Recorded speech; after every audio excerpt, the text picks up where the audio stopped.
Hi, happy holidays. Welcome back, cutie. Today, let's chat about things that we can do to feel more confident during interviews so that we can leave the interview feeling like we gave it our best shot and that we left the impression that we are proud of. So, for me personally, no matter how many interviews I have done over the course of many years in my life, all the way from high school up until the ones that I've had this very year, I always, always feel nervous. But over the years, I've also, even regardless of that nervousness, have come to truly enjoy interviewing. And it's one of my favorite parts of the whole job search process. Um, and the ones that I remember feeling the most confident about, or the interviews that I have felt the most confident about, have typically involved me doing some combination of the following things that I will share with you before I even enter the interview, the metaphorical interview room. So, what are those things? Let's jump into it. The first thing is to figure out the roadmap to success for this particular interview.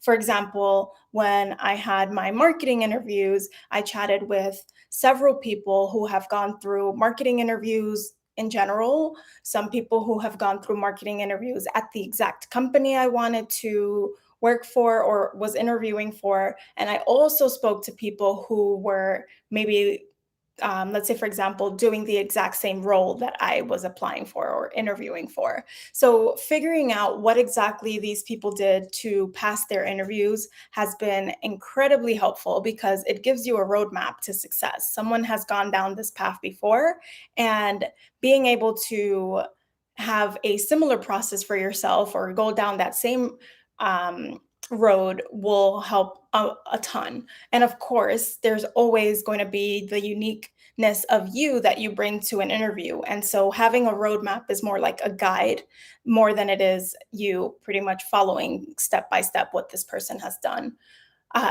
So have a roadmap, and this will be a great first step that you can have. This is like your stage of doing research about the company, doing research about the role, doing research about the field, so that you can gather, let's say, for example, interview questions that people have been asked, answers to some of those interview questions so you can get examples of the style of answers people give, frameworks that you can use within, let's say, for example, technical portions of interviews. Like in marketing, there was like a framework of um, creating marketing campaigns. So having someone who, let's say, for example, I was interviewing for APMM, Associate Product Marketing Manager, and one of the people who I asked for advice about interviewing was from a PMM, so not associate, actual product marketing manager, one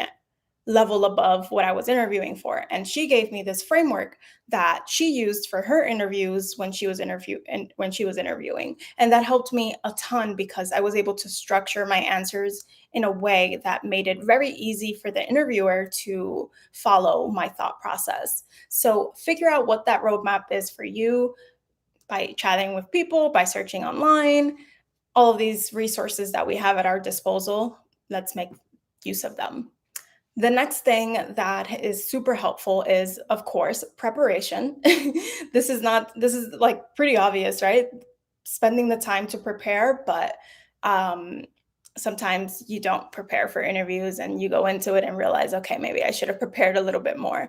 And kind of hitting the right balance between enough preparation, but then also giving yourself room and space to be free flowing through the interview is really important. So I like to break this down into two different forms of preparation. The first one is a more masculine form of preparation, which involves what I mentioned previously, like figuring out what questions you might be asked, and then going forward and coming up with um, answers to those questions, coming up with stories that you might want to share um, in the interview. So coming up, let's say, for example, with about 5 to 10 stories that answer questions like, tell me about yourself. Tell me about a time you've done this. Tell me about a time you've had to work with little data. Tell me about a time you had to work with too much data. And having these um, stories at your disposal, and then actually having an understanding of which question you might be asked that you would then share the story for would be really, really helpful. So this is just adding your structure of, like, let's say the STAR method, where you're answering a question via first sharing the context and then going into the action of that you took in order to solve this problem, and then the result of the um, actions that you took. Going through the process of formulating those answers is super, super helpful. And obviously, you're free flowing through the process of the interview. So you're not necessarily preparing these verbatim, but you could do that if you want. Um, and then there's the other form of preparation, which is the more feminine aspect of it for me, which is before I even go into an interview, how do I get myself in a space of calmness? How do I get myself in a space of confidence that I've prepared enough, confidence that my personality would shine through, confidence that my value will shine through. And doing breathing exercise, for example, where you're grounding yourself and really reminding yourself of why you're here at this interview, reminding yourself of all of the preparation you've done, reminding yourself of who you are. So, breaking the preparation down into these two forms for me is so helpful. And I just remember many times, like, my mom would really help me with the feminine part of it, where it's like chatting with my mom, like, oh my God, I'm going to go into this interview. I'm so scared. I'm so nervous. And she would tell me to breathe. She would tell me to remember that, you've done everything you could do to prepare. And now it's just leave it in the hands of the ones up above. So that to me really, really helped me calm down before interviews and remember that things will go well. And if they don't, then it wasn't meant to be. So, yeah, that's that part. The next thing, of course, another one that is pretty obvious, but sometimes we forget to do or don't put the time in to do it, is to actually practice. And that means doing, for example, mock interviews. If I feel like this is the easiest to do in a college setting because you're around other people who are going for similar roles as you, or who are going within a similar timeline as you for, let's say, for example, graduation or summer internships.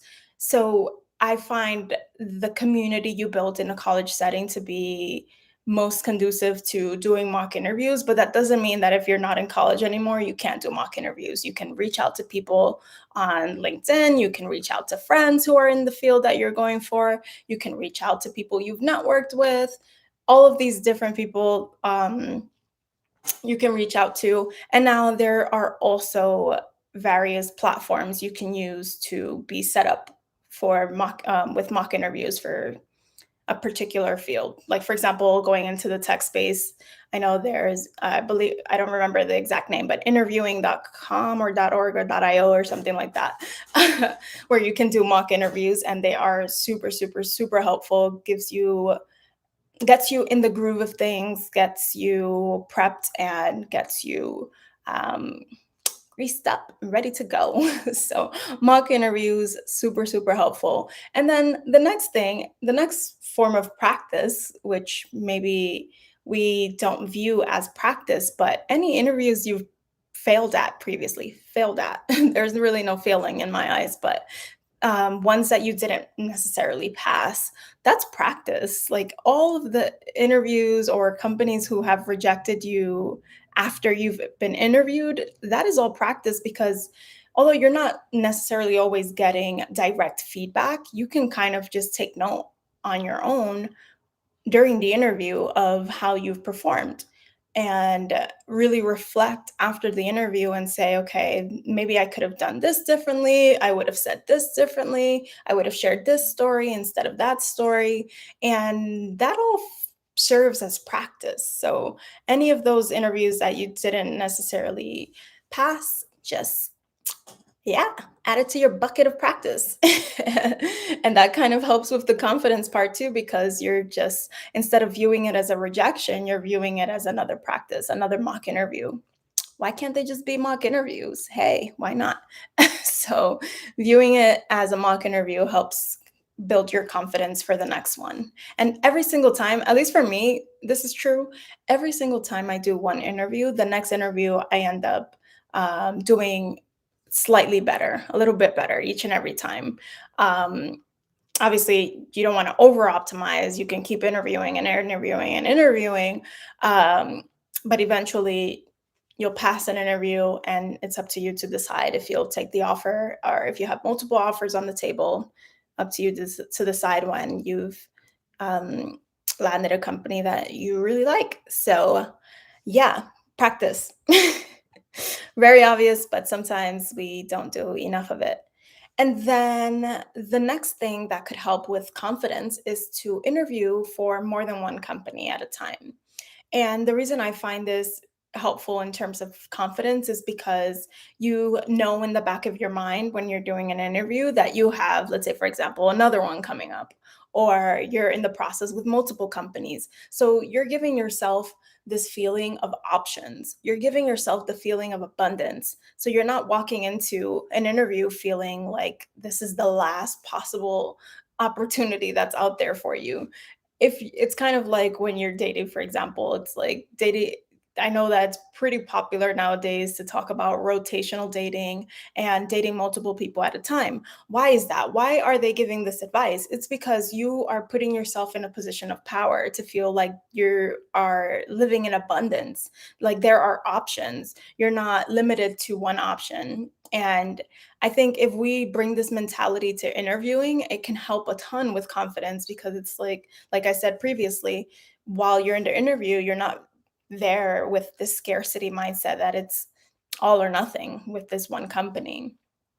And I think the person or the people on the other side can also feel that confidence coming from you when you have the understanding that there's many opportunities and this is just one of the possibilities for you. So, um, yeah, and I would say even go for ones that you're not necessarily 100% excited about. You never know. You might end up liking the company, you might end up loving the interview, and it adds to your options, right? So go for it. And I think this one could really, really help with the confidence piece because it is more of an internal knowing, an internal understanding that you are valuable not just to one company, but you're valuable to many companies.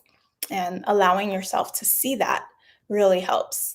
So just remember that you are super worthy, you're inherently valuable, and especially if you've been in the field for some time or if you studied this particular subject or have friends that have told you what their experience is like, then you have something to bring to the table. If you have experiences in this field, in whatever field it is that you're going for, then you have things to bring to the table. And even if you haven't, like there's things that you can, there's like transferable skills that you can bring into different fields. So, yeah, find the pleasure in interviewing, and all of this becomes a lot more fun when you start to really get in the groove of what it means to prepare for an interview, what it means to practice, what it means to go for multiple opportunities.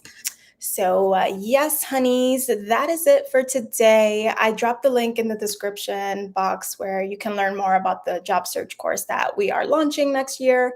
And I will see you on the other side of that. So, that is all for today. I am going to go relax for the night and I will catch you in the next one.